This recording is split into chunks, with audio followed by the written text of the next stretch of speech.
Hello दोस्तों, good morning. स्वागत है एक बार फिर से आप सभी का एमजेड एजुकेशन में। दोस्तों आज है 6 दिसंबर। आज की वीडियो में हम लोग बात करने वाले हैं 6 दिसंबर 2022 के मोस्ट इंपोर्टेंट करंट अफेयर के क्वेश्चंस के बारे में। वीडियो अगर पसंद आए तो इसे लाइक और शेयर जरूर कीजिएगा। चैनल पर नए आए हो चैनल को सब्सक्राइब जरूर करना। क्विकली रिवीजन करते हैं कल के करंट अफेयर का। 3 दिसंबर को अंतर्राष्ट्रीय दिव्यांगजन दिवस मनाया गया। बहुत ही इंपॉर्टेंट है, इसको आप याद रखिएगा क्योंकि इसके एवज में बहुत सारे आयोजन हुए हैं और उनसे रिलेटेड क्वेश्चन है तो पूछे जाएंगे आपसे। भारत ने दिसंबर 2022 तक के लिए संयुक्त राष्ट्र सुरक्षा परिषद की अध्यक्षता ग्रहण कर ली है। इससे पहले अगस्त 2021 की अध्यक्षता मिली थी भारत को। ठीक है, भारत 2 वर्षों के लिए अस्थायी अध्यक्ष है यूएनएससी का, यूनाइटेड नेशन की सिक्योरिटी काउंसिल का। तो इस बार उसकी अध्यक्षता भी खत्म होने वाली है वहां पर भी। फिक्की इंडिया स्पोर्ट अवार्ड में para sport person of the year का अवार्ड अवनी लेखरा को चुना गया है, मिला है। और अभी सुपर इन्फिनिटी पुस्तक ने UK non fiction book prize Baillie Gifford 2022 जीत लिया है। अभी दिव्यांगजनों के लिए दिव्य कला मेला आयोजित किया गया नई दिल्ली में। ये भी देखिए अंतर्राष्ट्रीय दिव्यांगजन दिवस के अवसर पर हुआ। इसके अलावा 4 दिसंबर को 51वां भारतीय नौसेना दिवस मनाया गया। अभी हाल ही में उत्तर प्रदेश राज्य सरकार ने एक जिला एक खेल योजना यानी वन डिस्ट्रिक्ट वन स्पोर्ट योजना शुरू करी है। और वहीं केंद्र सरकार द्वारा जारी स्वच्छ वायु सर्वेक्षण रिपोर्ट में बड़े शहरों की लिस्ट में 10 लाख से ज्यादा आबादी वाले शहरों की लिस्ट में टॉप पर आ गया है लखनऊ। और वहीं मुरादाबाद 3 से 10 लाख की आबादी वाले शहरों की लिस्ट में टॉप पर है। और देवास जो है वो 0 से 3 लाख की आबादी वाले शहरों में टॉप पर है। भारतीय नौसेना ने दोस्तों 2047 तक खुद को आत्मनिर्भर बनाने का लक्ष्य रखा है। और वहीं यूरोपियन यूनियन, G7 कंट्रीज और ऑस्ट्रेलिया इन सब ने मिलकर के रशियन क्रूड ऑयल पर प्राइस कैप लगा दिया है $60 पर बैरल का। ये भी इंपॉर्टेंट है, इसको आप याद रखेंगे। ये टॉप 10 क्वेश्चंस थे कल की वीडियो से। अब बात करेंगे आज के करंट अफेयर की। तो पहला क्वेश्चन मोस्ट इंपॉर्टेंट, विश्व मृदा दिवस कब मनाया गया? तो विश्व मृदा दिवस यानी वर्ल्ड सॉइल डे दोस्तों प्रत्येक वर्ष 5 दिसंबर को मनाया जाता है। मिट्टी के बारे में अवेयरनेस फैलाने के लिए, मिट्टी के महत्व के बारे में बताने के लिए, साथ ही साथ मिट्टी के कटान को रोकने के लिए और लोगों को प्रमोट करने के लिए कि लोग ज्यादा से ज्यादा पेड़ पौधे लगाएं जिससे मिट्टी के कटान को रोका जा सके, उनकी उर्वरकता बनाए रखी जा सके। इसके लिए ये वर्ल्ड सॉइल डे मनाया जाता है 5 दिसंबर को प्रत्येक वर्ष। बहुत इंपॉर्टेंट होता है ये। तो 2014 से ये मनाया जाना शुरू हुआ है। एक्चुअली में घोषणा तो 2013 में हुई थी, लेकिन पहली बार 5 दिसंबर 2014 को मनाया गया। इसके लिए एक संस्थान है अंतर्राष्ट्रीय मृदा विज्ञान संघ। तो उसकी स्थापना 1924 में ही हुई थी। हेडक्वार्टर उसका वियना ऑस्ट्रिया में है। और इसके वर्तमान में अध्यक्ष हैं लौरा बर्थ रेस सांचेज, जो कि है मैक्सिको की। क्लियर? चलिए, अब ये दिसंबर महीने का इंपॉर्टेंट डे आया है तो हम लोग अभी तक जो भी इंपॉर्टेंट डे आए हैं दिसंबर में उनको रिवाइज कर लेते हैं। 1 दिसंबर को मोस्ट इंपॉर्टेंट डे मनाया गया विश्व एड्स दिवस। इसकी थीम रखी गई इक्वलाइज। 2 दिसंबर को भी महत्वपूर्ण दिवस मनाया जाता है विश्व कंप्यूटर साक्षरता दिवस, कंप्यूटर के बारे में अवेयरनेस फैलाने के लिए। 2 दिसंबर को ही राष्ट्रीय प्रदूषण नियंत्रण दिवस और 3 दिसंबर को अंतर्राष्ट्रीय दिव्यांगजन दिवस मनाया जाता है। 4 दिसंबर को भारतीय नौसेना दिवस और 5 दिसंबर को एक और दिवस मनाया जाता है अंतर्राष्ट्रीय स्वयंसेवी दिवस यानी इंटरनेशनल वॉलंटियर डे। ये भी याद रखिएगा, इंपॉर्टेंट होता है। और अंतर्राष्ट्रीय मृदा दिवस भी 5 दिसंबर को। ठीक है ना? चलो आगे बढ़ते हैं। हाल ही में कौन सा राज्य दिव्यांग विभाग की स्थापना करने वाला देश का पहला राज्य बना? तो देखो, दिव्यांग विभाग यानी दिव्यांगों के लिए एक अलग ही डिपार्टमेंट सरकार में स्थापित किया जाएगा। ऐसा करने वाला पहला राज्य बन गया है महाराष्ट्र। महाराष्ट्र की जो सीएम है उन्होंने इसकी घोषणा करी हुई है। Mumbai gets ministry for the disabled, the first in the country. Okay, तो एकनाथ शिंदे जो कि वहां के सीएम हैं, इन्होंने घोषणा करी हुई है और इसके लिए 1143 करोड़ रुपए का आवंटन भी करेंगे अलग अलग राज्य के विकलांग व्यक्तियों के लिए।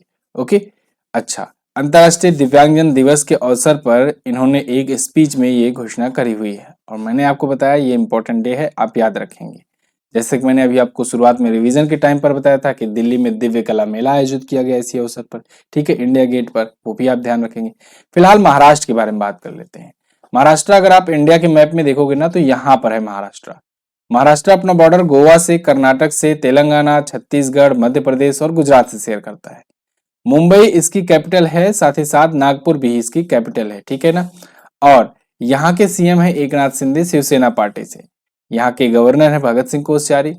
यहाँ पर झीलों की अगर बात करें तो लोनार झील बहुत ज्यादा पॉपुलर झील है। ये पिंक लेक के नाम से भी मशहूर है, गुलाबी झील के नाम से भी मशहूर है। शिव सागर, विहार, वेन्ना, ये भी यहाँ पर झीलें हैं। नेशनल पार्क में बात करें तो भीमा शंकर, चंदौली, ये सभी हैं। भोर घाट, थाल घाट, अम्बा घाट प्रमुख दर्रे हैं। लावड़ी, पोवला, कोली ये प्रमुख लोक नृत्य हैं। यहाँ पर चर्चित स्थलों की बात करें तो औरंगाबाद में गुफाएं हैं, अजंता एलोरा की गुफाएं हैं, ठीक है। और महाबलेश्वर यहाँ पर मंदिर है, नासिक में है। और इसके अलावा लक्ष्मी मंदिर है, ठीक है। सिद्धिविनायक मंदिर है, शिरडी है, शिरडी साईनाथ है, ये भी महाराष्ट्र में है। तो ये सभी प्रमुख तीर्थ स्थल और चर्चित स्थल हैं। क्लियर है। महाराष्ट्र में अगर विधानसभा सीटों की बात करें तो 288 है, यूपी के बाद दूसरा सबसे ज्यादा। 36 जिले हैं यहाँ पर। लोकसभा में 48 और राज्यसभा में 19 सीटें यहां से जाती हैं। अगला, हाल ही में नॉइज का ब्रांड एम्बेसडर किसे बनाया गया? तो दोस्तों नॉइज का ब्रांड एम्बेसडर बना दिया गया है विराट कोहली को। विराट कोहली पूर्व भारतीय कैप्टन और भारतीय मशहूर खिलाड़ी क्रिकेटर विराट कोहली भारत में सबसे ज्यादा फॉलो किए जाने वाले सेलिब्रिटी एक प्रकार से, ठीक है ना, और सबसे ज्यादा कमाई करने वाले खिलाड़ी भी हैं भारत में। तो विराट कोहली को नॉइज ने अभी अपना ब्रांड एम्बेसडर नियुक्त किया है।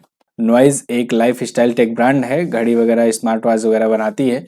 तो इसने अपने ब्रांड को प्रमोट करने के लिए इनको ब्रांड एम्बेसडर बनाया। अब पिछले दिनों में कुछ ब्रांड एम्बेसडर चर्चे में आए थे, उनको भी हम लोग रिवाइज कर लेते हैं। जैसे अभी ड्रीम सेट गो के ब्रांड एम्बेसडर सौरभ गांगुली बनाए गए। पुण्यकोटि दत्तू योजना कर्नाटक सरकार की योजना थी, इसके ब्रांड एम्बेसडर किच्चा सुदीप बनाए गए।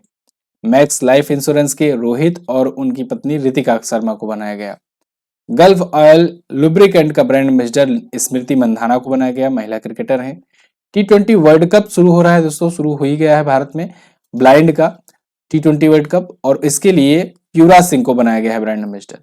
गरुड़ा एयरोस्पेस ने अपना ड्रोनी नाम का ड्रोन लॉन्च किया और धोनी को उसका ब्रांड एम्बेसडर बनाया। इजी माई ट्रिप ने विजय राज और वरुण शर्मा को बनाया। नावी टेक्नोलॉजी ने अभी हाल ही में MS धोनी को अपना ब्रांड एम्बेसडर बनाया। और वहीं बायजूस ग्लोबल ने लियोनल मेसी को अपना ग्लोबल ब्रांड एम्बेसडर बनाया है। बायजूस वगैरह वैसे तो फीफा वर्ल्ड कप का भी टाइटल स्पॉन्सर है। अर्बन गबरू ने सूर्य कुमार यादव को अपना बनाया ब्रांड एम्बेसडर। और वहीं अभी निक्षय मित्रा जो योजना है भारत सरकार की, जिसके तहत 2025 तक का लक्ष्य रखा गया है टीबी मुक्त भारत किया जाए, तो para athlete doctor Deepa Malik को बनाया गया है उसका ब्रांड एम्बेसडर। क्लियर है ना? बिल्कुल। अगला है, हाल ही में New York film critics circle award 2022 में किस फिल्म के निर्माता ने सर्वश्रेष्ठ निर्देशक का पुरस्कार जीता? तो दोस्तों अभी New York film critics circle award 2022 में भारत में एक फिल्म बनी थी RRR, उसके फिल्म के जो निर्माता हैं SS राजामौली, नाम तो जरूर जानते होंगे आप, ठीक है। इन्होंने ही बाहुबली भी बनाई थी और इन्होंने RRR भी बनाई। तो RRR फिल्म के लिए इनको बेस्ट डायरेक्टर का अवार्ड मिला है। किसका अवार्ड मिला है? बेस्ट डायरेक्टर का अवार्ड मिला है। दोस्तों New York film critics circle award जो है ना, ये बहुत ही one of the prestigious award है अमेरिका में फिल्म में क्रिटिक्स के लिए, ठीक है। तो फिल्म क्रिटिक्स के लिए ये दिया जाता है अवार्ड, और उसमें इनको बेस्ट डायरेक्टर चुना गया है RRR को के लिए राजामौली को, ठीक है। यहाँ पर आप देख पाओगे SS Rajamouli wins best director at New York film critics circle award. Okay, तो अच्छा एक और बेस्ट एक्टर भी इसमें कौन चुना गया है? कॉलिन फेरेल। बेस्ट सपोर्टिंग एक्ट्रेस कौन चुने गए हैं? के परमार, ठीक है। आपसे हो सकता है पूछ लिया जाए कि RRR फिल्म में हीरो कौन है, तो रामचरण तेजा और जूनियर NTR है। फिल्म का डायरेक्टर का नाम भी बहुत पूछा जाता है, जो बहुत ज्यादा चर्चे में रहती है फिल्म, तो उसके डायरेक्टर पूछ लिए जाते हैं, तो आप SS राजमौली बता देंगे। क्लियर है। हाल ही में सेबी ने किस बैंक का नाम बदलकर बंधन म्यूचुअल फंड रखने की मंजूरी दी है? तो दोस्तों सेबी ने IDFC म्यूचुअल फंड का नाम बदलकर बंधन म्यूचुअल फंड रखने की मंजूरी दे दी है। एक्चुअली में IDFC म्यूचुअल फंड जो है अब बंधन म्यूचुअल फंड से इसलिए जाना जाएगा क्योंकि अब बंधन म्यूचुअल फंड की हिस्सेदारी इसमें ज्यादा हो गई है। एक प्रकार से कहें कि एक्विजिशन हुआ है, ठीक है, तो ओनरशिप इसके पास चली गई है, तो इस वजह से अब ये बंधन म्यूचुअल फंड के नाम से जाना जाएगा। बंधन म्यूचुअल फंड जो बंधन बैंक है, बंधन बैंक आपने जरूर सुना होगा, तो बंधन बैंक का ही एक प्रकार से उसी की यूनिट है, ठीक है। तो बंधन म्यूचुअल फंड जो है, ठीक है, तो अब उसके द्वारा IDFC म्यूचुअल फंड का एक्विजिशन कर लिया गया है, तो अब IDFC म्यूचुअल फंड जो है अब बंधन बैंक के नाम से जाना जाएगा। तो इसके लिए अब सेबी ने मंजूरी दे दी है, एक प्रकार से ये लीगली एक्विजिशन हो गया है। सेबी बोले तो securities and exchange board of India, जो भी शेयर का इधर उधर होता है, खरीद फरोख्त होता है, या फिर शेयर से रिलेटेड कोई भी धोखाधड़ी होती है या लोगों को न्याय दिलाना होता है, तो उसके लिए यही जिम्मेदार बॉडी होती है, लोग इसी के पास जाते हैं। ठीक है, तो एक प्रकार से रेगुलेटिंग बॉडी है ये शेयर मार्केट के लिए, सेबी। तो इसके लिए मंजूरी लेनी जरूरी होती है इससे, इसीलिए अभी ये मंजूरी दी है। तो बंधन फाइनेंशियल होल्डिंग्स के निजी क्षेत्र के बंधन बैंक की प्रमोटर कंपनी है, जो अब उसने इसका एक्विजिशन कर लिया है। अच्छा, सेबी के बारे में अगर थोड़ा सा बात कर ही लें तो 1988 में इसकी स्थापना हुई थी। आगे चल करके 1992 में ये पावर में आई, हर्षद मेहता स्कैम के बाद इसको पावर मिला। इसके बाद मुंबई में इसका हेडक्वार्टर है। ठीक है, और माधवीपुरी बुच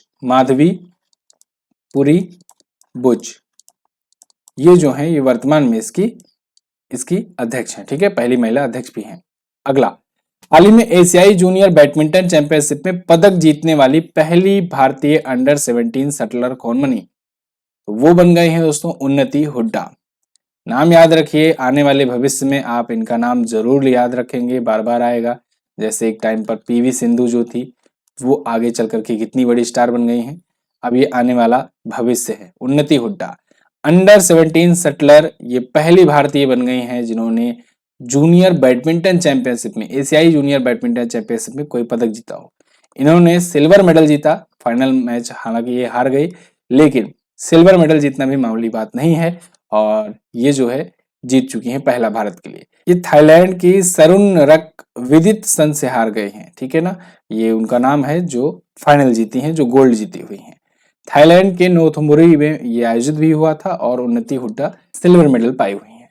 अभी जैसे मैं आपको एक याद दिलाऊं, पीवी सिंधु पुरसेला वेंकटा सिंधु जो हैं, ये अभी सैयद मोदी टूर्नामेंट जीती थी। ठीक है, सैयद मोदी टूर्नामेंट, ध्यान रखिएगा। एक होता है सैयद मुश्ताक अली ट्रॉफी, वो क्रिकेट से संबंधित है। एक सैयद मोदी टूर्नामेंट होता है, वो बैडमिंटन का होता है, और उसको पीवी सिंधु ने जीता है अभी हाल ही में। अगला, अंतर्राष्ट्रीय नागरिक उड्डयन संगठन ICAO द्वारा जारी वैश्विक विमानन सुरक्षा रैंकिंग में भारत किस स्थान पर है? तो इसमें भारत आ गया है दोस्तों 48वें स्थान पर। अभी हाल ही में ये रैंकिंग जारी हुई है, और इसमें भारत देखिए यहाँ पर आर्टिकल आपके सामने 48 पर भारत जंप करके पहुंच गया है ICAO एविएशन सेफ्टी रैंकिंग में। ठीक है, ये DGCA के ऑफिसर्स के द्वारा घोषणा करके बताया गया कि हम लोग अब 48वें पर आ गए। अभी 4 साल पहले की स्थिति बताए ना, तो 4 साल पहले हम लोग 104वें स्थान पर थे, वहां से 48वें पर आना बहुत बड़ी बात है, अचीवमेंट है, जंप है। टॉप पर अगर बात करें तो टॉप पर सिंगापुर है, सेकंड पर UAE है, थर्ड पर दक्षिण कोरिया, फ्रांस, आइसलैंड। ठीक है, ये सभी है। तो भारत को जो मिला है पॉइंट, जो रैंकिंग कह सकते हैं मिला है, तो 85.49% स्कोर के साथ मिला है भारत के साथ जॉर्जिया भी इसी स्थान को शेयर करता है। ठीक है, टोटल रैंकिंग में 187 देश शामिल थे। पड़ोसी देश अपना जो चाइना है ये 49वें स्थान पर है, यहाँ पर 48 लिख उठा है, ये 49वें स्थान पर है। Okay, global aviation safety ranking. चलिए, अब इंडेक्स और रैंकिंग आया है तो हम लोग रिवीजन करेंगे फिर से इंडेक्स और रैंकिंग अपने अंदाज में। तो शुरू करते हैं लास्ट से। सबसे पहले हम लोग 180वें स्थान पर सबसे अंत में रखे गए हैं पर्यावरण प्रदर्शन सूचकांक में। येल यूनिवर्सिटी ने इसे रखा है, येल यूनिवर्सिटी जारी करता भी पूछ लिया जाता है, तो याद रखेंगे आप। ठीक है, इसके बाद हम लोग 150वें स्थान पर हैं प्रेस फ्रीडम इंडेक्स में। उसके बाद 136वें पर हैं वैश्विक खुशहाली सूचकांक यानी वर्ल्ड हैप्पीनेस इंडेक्स में। 135वें पर हम लोग 2 जगहों पर हैं, एक तो शांति सूचकांक में, एक ग्लोबल जेंडर गैप में। तो 135 आप 2 बार लिख लेंगे, ग्लोबल जेंडर गैप और वैश्विक शांति सूचकांक में। फिर 132वें स्थान पर हम लोग दोस्तों हैं यूनाइटेड नेशन की ह्यूमन डेवलपमेंट इंडेक्स में। फिर 120वें स्थान पर है यूनाइटेड नेशन के द्वारा ही जारी की गई सस्टेनेबल डेवलपमेंट गोल्स रिपोर्ट में। फिर 118 स्थान पर हम लोग हैं मोबाइल इंटरनेट की स्पीड के मामले में, ओकला ने जारी किया है जो। फिर 107वां स्थान आ जाता है ग्लोबल हंगर इंडेक्स में हम लोग हैं। ठीक है, भारत की रैंक है। 87वें स्थान पर भारत की दोस्तों भारत पासपोर्ट इंडेक्स में है। इसके बाद 85वें स्थान पर हम लोग करप्शन परसेप्शन इंडेक्स में है, यानी जो ट्रांसपेरेंसी इंटरनेशनल के द्वारा जारी किया जाता है भ्रष्टाचार धारणा सूचकांक, उसमें है। बहुत इंपॉर्टेंट ये भी होता है, पूछा जाता है। इसके अलावा अभी एक रैंकिंग आई थी रिसेंटली 61वें स्थान पर नेटवर्क रेडीनेस इंडेक्स में। इसके अलावा दोस्तों हम लोग 46 पोजीशन पर हैं डेमोक्रेसी इंडेक्स में। ठीक है, EIU के द्वारा जारी किया जाता है। इसके बाद हम लोग 41वें स्थान पर हैं ग्लोबल पेंशन इंडेक्स में। और देखो यहाँ पर बीच में आप 48वां स्थान इसको भी ले सकते हो, ऐड कर सकते हो। यहाँ पर 48वें स्थान पर हम लोग किसमें हैं, ग्लोबल एविएशन सेफ्टी रैंकिंग में। इसके बाद हम लोग 37वां स्थान पर हैं आईएमडी की ग्लोबल कॉम्पिटिटिवनेस इंडेक्स में, यानी वैश्विक प्रतिस्पर्धात्मकता सूचकांक में। और 8वें स्थान पर अभी एक रिपोर्ट आई थी कि हम लोग किस पे हैं, जलवायु परिवर्तन प्रदर्शन सूचकांक में, जो कि जर्मन वाच के द्वारा जारी की जाती है। किसके द्वारा, जर्मन वाच वाला। ठीक है, ये जर्मन वाच वाला है, ये येल यूनिवर्सिटी वाला है। ये आप याद रखिएगा, बहुत इंपॉर्टेंट है। सभी साल भर की रैंकिंग मैंने आपका रिवीजन करवा दिया। ऐसे बार बार मैं रिवीजन करवाता रहूंगा और नोट डाउन नहीं करवाऊंगा। नोट डाउन करना आपकी जिम्मेदारी है। आपको भी क्या करना है कि ऐसे ही केवल अंक अंक ही लिखते जाइए, अपने मन में रिपीट करते जाइए, याद हो जाएगा। ठीक है, अगला, हाल ही में बाजरा के निर्यात को बढ़ावा देने के लिए कहां पर millets small nutritive food conclave का आयोजन किया गया। तो इसका आयोजन दोस्तों किया गया नई दिल्ली में, अभी हाल ही में। यहां पर आप देख पाओगे, आर्टिकल है millets smart nutritive food conclave to help to boost. Okay, तो यहां पर देखो दोस्तों, मिलेट्स स्मॉल न्यूट्रिटिव फूड का कॉन्क्लेव का आयोजन किया गया है। ये नई दिल्ली में किया गया है। ठीक है, बाजरा के निर्यात को बढ़ावा देने के लिए वाणिज्य और उद्योग मंत्रालय और कृषि प्रसंस्कृत खाद्य उत्पाद निर्यात विकास प्राधिकरण, इसके माध्यम से मिलकर के इसका आयोजन किया गया। और मुख्य अतिथि पीयूष गोयल जी को बुलाया गया, जो कि वाणिज्य और उद्योग मंत्री हैं वर्तमान में। ठीक है, अच्छा, एक चीज और, भारत के ही प्रस्ताव पर दोस्तों संयुक्त राष्ट्र महासभा ने 2023 को अंतर्राष्ट्रीय बाजरा वर्ष के रूप में घोषित किया है। ये क्वेश्चन बनेगा जरूर, और ये क्वेश्चन पूछा जाएगा तो आप ढूंढोगे, कहीं पर भी आपको जल्दी नहीं मिलने वाला है। ठीक है, ये क्वेश्चन मैंने कवर भी कराया हुआ था, और यहाँ पर भी मैं आपको बीच में बता रहा हूँ। देखो, कभी कभी कुछ महत्वपूर्ण पॉइंट बीच से मिल जाते हैं और वहां से क्वेश्चन बनते हैं, तो इसलिए ये डिटेल एक्सप्लेनेशन भी जरूरी है। और ये डेली पीडीएफ आपको बिल्कुल फ्री में दी जाती है। तो आप एमजेटी ऐप पर जाकर के ना डेली की डेली पीडीएफ भी डाउनलोड कर लिया करो। आप में से कितने लोग पीडीएफ से रात में रिवीजन करते हैं सोने से पहले, कमेंट करके आज जरूर बताइएगा।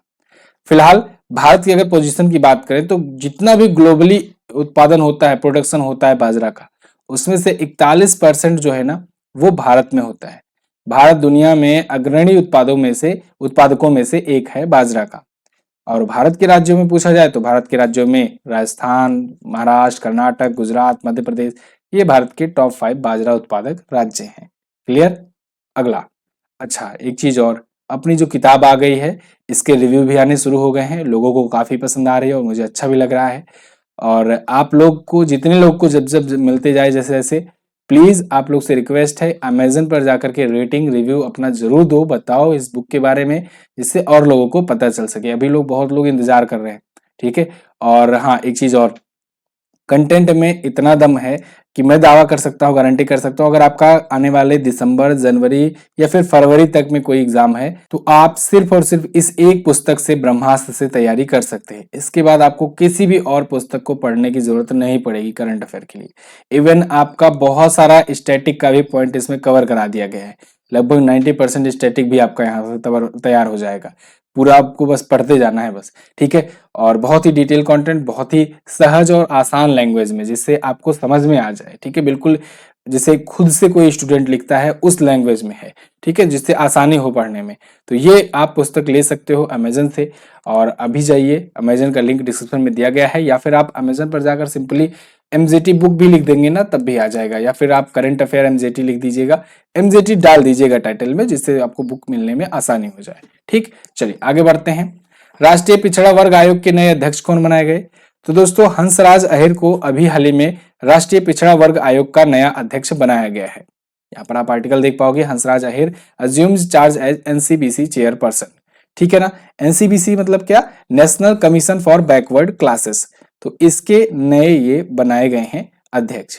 ये इनका अगर संसदीय क्षेत्र का अगर बात करें तो चंद्रपुर महाराष्ट्र से 4 बार के ये संसद सदस्य चुने गए थे। महाराष्ट्र विधान परिषद के भी सदस्य रह चुके थे। 2014 से 19 के बीच 68 वर्षीय हंसराज अहिर जो हैं, ये केंद्रीय गृह राज्य मंत्री और केंद्रीय रसायन एवं उर्वरक राज्य मंत्री रह चुके हैं। यानी हम लोग कह सकते हैं पूर्व केंद्रीय मंत्री। ठीक है, राष्ट्रीय पिछड़ा वर्ग आयोग की बात करें अगर, तो इसका गठन 14 अगस्त 1993 को हुआ था। नई दिल्ली में इसका हेडक्वार्टर है। अब हम लोग कुछ और भी जो आयोग हैं, जो उनके अध्यक्ष हैं, उनको रिवाइज करेंगे, क्योंकि रिवीजन बहुत ज्यादा जरूरी है और रिवीजन से ही बनते हैं क्वेश्चन। ठीक है, अगर आप आसपास के क्वेश्चन रिवाइज करते जाओगे, पढ़ते जाओगे, तब आपका काम बन जाएगा। अभी आपको एक तो सदाबहार क्वेश्चन है 15वें वित्त आयोग, तो 15वां वित्त आयोग तो आपसे हमेशा पूछा ही जाता है, तो आप बता देंगे एनके सिंह है, एनके सिंह है। ठीक है, तो इनका नाम आप ले लेंगे। 22वां अभी हाल ही में विधि आयोग का अध्यक्ष बनाया गया, अभी रिसेंट नई नियुक्ति है, तो ये भी इंपॉर्टेंट हो जाता है। 22वें विधि आयोग के अध्यक्ष हैं ऋतुराज अवस्थी। कौन है? ऋतुराज अवस्थी, ऋतुराज अवस्थी, इनका नाम भी आप याद रखेंगे, नई नियुक्ति है। राष्ट्रीय मानव अधिकार आयोग के अध्यक्ष हैं अरुण कुमार सिंह। यूपीएससी के अध्यक्ष अभी मनोज सोनी को बनाया गया, और एसएससी के अध्यक्ष हैं एस किशोर। इसरो के अध्यक्ष एस सोमनाथ। ठीक है, तो ये सभी चीजें आपको याद रखना है। ठीक है, आगे। अच्छा, अगर अल्पसंख्यक आयोग का अध्यक्ष पूछा जाए तो आप बताएंगे इकबाल सिंह लालपुरा। अगला, भारत का पहला डार्क नाइट स्काई रिजर्व कहां बनाया जाएगा? तो इंडिया का पहला डार्क नाइट स्काई रिजर्व दोस्तों ये बनाया जाएगा लद्दाख में। अच्छा, डार्क नाइट स्काई रिजर्व, बहुत अच्छी बात है। यही से मुझे याद आ रहा है सफारी पार्क। तो भारत का सबसे बड़ा सफारी पार्क कहां पर स्थापित किया जाएगा? हरियाणा में। ठीक है, सबसे बड़ा सफारी पार्क। अच्छा, सबसे बड़ी नाइट सफारी भी तो चर्चे में आई थी। सबसे बड़ी नाइट सफारी कहां पर स्थापित की जाएगी? भारत की पहली और सबसे बड़ी नाइट सफारी लखनऊ में स्थापित की जाएगी। कहां पर? लखनऊ में। ठीक है, भारत की पहली होगी नाइट सफारी, और भारत की सबसे बड़ी सफारी पार्क हरियाणा में। ठीक है, डार्क नाइट स्काई रिजर्व कहां पर? लद्दाख में स्थापित किया जाएगा। वैसे लद्दाख में ही हेमिस नेशनल पार्क है, और हेमिस नेशनल पार्क किस लिए फेमस है आप कमेंट करके बताइए। क्या खूबी है हेमिस नेशनल पार्क की, आप कमेंट बॉक्स में मुझे बताएंगे। ठीक है, Ladakh to soon have India's first dark night sky reserve with 18 telescope install for stargazing. देखो, स्टार गेजिंग के लिए 18 टेलीस्कोप यहाँ पर इंस्टॉल किए जा रहे हैं। तो ये डार्क नाइट स्काई रिजर्व होगा। ठीक है, इसका मतलब क्या? इसमें ऐसा तो नहीं है कि जानवर रखे जाएंगे, नहीं, ऐसा कुछ नहीं। स्काई रिजर्व है, मतलब ये एक ऐसा होगा जैसे आप जानते हो टाइगर रिजर्व होता है। टाइगर रिजर्व वहां पर टाइगर के संरक्षण के लिए। ठीक है, ऐसे ऐसे चीजें होता है। यहाँ स्काई रिजर्व मतलब ऐसा क्षेत्र जिसको रिजर्व किया गया है खास तौर से स्काई, आसमान से जुड़ी चीजों को देखने के लिए, एक्सप्लोर करने के लिए। इसी वजह तो यहाँ पर 18 स्थानों पर पावरफुल टेलीस्कोप लगाए जा रहे हैं, जिससे तारों को देखा जा सके, उनको स्टडी किया जा सके। अब आप सोचोगे सर लद्दाख में जाके क्यों स्थापित किए, यहीं पर कर लेते ना। देखो, अगर आप भारत की भौगोलिक स्थिति देखोगे ना, तो आप सुनते होगे कि लद्दाख में 18,000 फीट की ऊंचाई पर लोग रहते हैं, या फिर इतनी ऊंचाई पर लोग चढ़े, वहां पर मिलिट्री रहती है 36,000 फीट की ऊंचाई पर। तो सोचो 36,000 फीट की ऊंचाई अपने आप को वैसे ही मिल गई भौगोलिक स्थिति के कारण। उसकी ऊंचाई पर अगर टेलीस्कोप लगाएंगे तो और अच्छे से देख पाएंगे। समझ में आ रही है बात? चलिए, तो यहाँ पर देखो 4,500 मीटर की ऊंचाई पर हेनली भारतीय खगोल भौतिकी संस्थान द्वारा 2001 में दुनिया के दूसरे सबसे ऊंचे ऑप्टिकल टेलीस्कोप यहीं पर स्थापित किए गए थे। ठीक है, तो ये भी एक इंपॉर्टेंट पॉइंट है, ये भी आप याद रखेंगे। अच्छा, एक टेलीस्कोप आ ही गया है, तो जेम्स वेब टेलीस्कोप के बारे में मैंने आपको बताया था। जेम्स वेब टेलीस्कोप जो है ये नासा का सबसे पावरफुल, दुनिया का सबसे पावरफुल टेलीस्कोप है। नासा ने इसे लॉन्च किया था, और काफी महीने हो गए हालांकि, लेकिन ये तो गया है अंतरिक्ष स्टेशन के पास में। फिलहाल ये तो थे आज के दिन के टॉप 10 करंट अफेयर के क्वेश्चंस। आई होप आपको वीडियो पसंद आई होगी। अगर पसंद आई है तो लाइक शेयर कीजिएगा, कमेंट बॉक्स में हमें जरूर बताइएगा। इसके अलावा आप ये 2 क्वेश्चन जो पूछा गया था आपसे ना, उसका आंसर बहुत सारे लोगों ने सही किया हुआ है। जो लोगों ने नहीं किया है, यहाँ पर जान लो आंसर। डिजी यात्रा सेवा शुरू करने वाला देश का पहला एयरपोर्ट है राजीव गांधी इंटरनेशनल एयरपोर्ट, हैदराबाद में स्थित है। Institute of cast accountant of India का अध्यक्ष विजेंद्र शर्मा को बनाया गया है। आज का आपके लिए क्या क्वेश्चन है? आज आपको बताना है यूनाइटेड नेशन की सिक्योरिटी काउंसिल के अस्थायी सदस्यों की संख्या कितनी होती है, इनका कार्यकाल कितना होता है, ये कैसे चुने जाते हैं, भारत कब कब अध्यक्षता अभी किया हुआ है, वर्तमान में नौसेना के अध्यक्ष कौन है, ये भी आपको बताना है। इन सभी क्वेश्चंस के बारे में आपको जो पता होगा डिटेल में जरूर बताने का प्रयास करना, और इसकी क्विज जाकर के जरूर सॉल्व कर लेना। अच्छा, आज मैं देखना चाहता हूँ कितने लोग क्विज सॉल्व करते हो ऐप पर जाकर के। तो जो भी स्कोर आए आप लोग उसका स्क्रीनशॉट व्हाट्सएप ग्रुप में तो नहीं भेज पाओगे, टेलीग्राम ग्रुप में आप जरूर भेज दीजिएगा, ठीक है ना। चलिए, तो बहुत बहुत धन्यवाद आप सभी का। फ्री में पीडीएफ और क्विज यहाँ पर आपको एप्लीकेशन पर मिल जाएगी। क्विज जरूर सॉल्व करना और स्क्रीनशॉट जरूर बताना, भेजना। चलिए, बहुत बहुत धन्यवाद। मिलेंगे अगली वीडियो में, तब तक के लिए नमस्कार, जय हिंद, वंदे मातरम।